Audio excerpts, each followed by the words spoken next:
Hi, this is Russell Cummings, and this is our first instructional video on creating an effective workforce plan that covers off on steps 1 and steps 2 of the process, which is mapping your current and future organisational charts. Just to give you an overview of the overall process, step 1 is you map your current organisational chart. Step 2 is you map your future organisational chart. We then load them into our simple planning model and start to add names and positions where possible, and then insert succession and emergency cover options to come up with our workforce planning model. So step 1 is to map your current organisational chart, and there's some really simple tools you can use for doing that, but just I don't care if you sketch it on a piece of paper and take a photo of it. So use the tools for charting it. PowerPoint, another one's called Smart Draw, Lucidchart, Gliffy. In the template, the workforce template, we've actually included, started the using PowerPoint and started putting an org chart in there that you can edit. So you can just take a simple template and edit it and start to use that to take your to map your current org chart. Once you're at your current org chart, then we want you to think about your future workforce. Think about your business objectives, your targets, and your strategies. So what are we seeking to achieve in the future for our business? How much of these plans is labour dependent?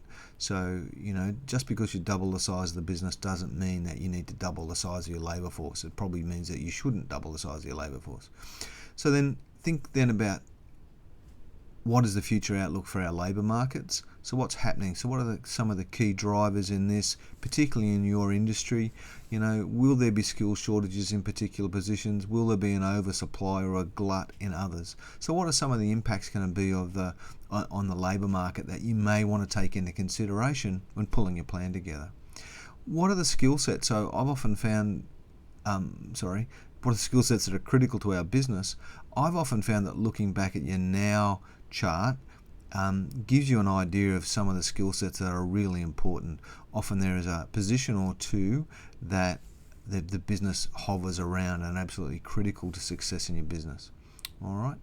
Then think about the internal impacts of growth, technology, outsourcing strategies. What will they have on your employment needs? So are we going to grow? Where are we going to grow? Is it geographic? What changes will there be? All that sort of stuff.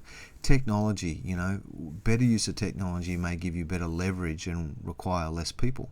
So robotics and other things may help you out in that space. So what you may be able to do is keep your people numbers effectively the same, but grow the size of your business. Those sorts of things.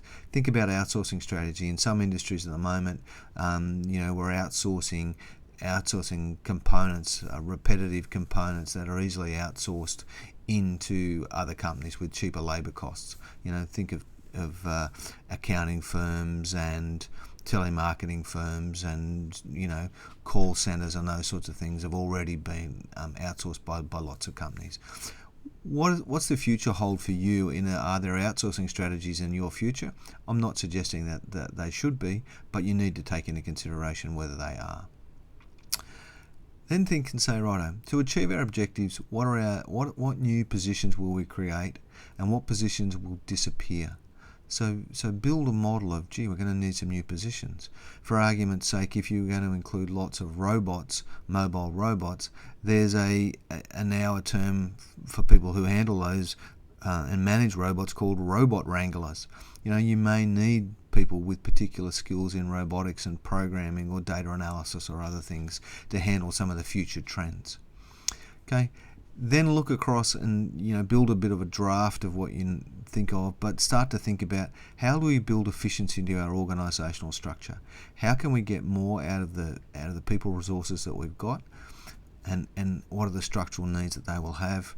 The last one is to think about, who will reach retirement age.